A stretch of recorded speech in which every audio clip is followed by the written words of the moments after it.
everything the government does creates inflationary pressure. According to the CEO of the Empowered Investor, Jason Hartman, that includes the $1.7 trillion spending bill passed by Congress late last week. It's just pump more money into the system. And all that does is increase the wealth gap. It makes middle class and lower economic status people even worse off. They constantly say all of this is trying to help, and it hurts the exact people they pretend they are helping because it creates inflation. But on the other side of it, it helps people who own assets. And people in the upper middle and the elite class are enriched by all of these policies. So, the answer to everything, sadly, with our government and other major governments around the world is spend, spend, spend. And that is never the answer.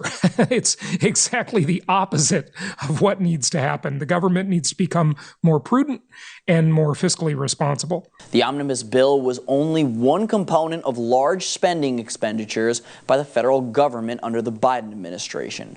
Biden signed his $1.9 trillion pandemic relief plan in 2021 and the $750 billion Inflation Reduction Act earlier this past year. Despite this, inflation actually cooled off in the month of November, coming in at 7.1% year over year.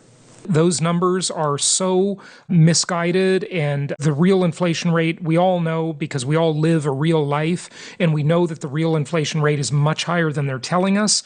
Whenever the government gives us a number, we can pretty much double that, and that's probably the real number. So if they say it's 7%, then it's probably 14%. When they say it's 9%, it's probably 18%. And when they say it's their target rate of 2%, Hartman says one specific group of people will feel the heat the most. The middle class suffers the most from this, and the future looks pretty darn inflationary. The Federal Reserve has primarily relied on raising interest rates to battle inflationary pressures. Hartman says the Fed has botched the situation from top to bottom. Let's just look back at the recent history of the Federal Reserve, and they have messed this up so badly.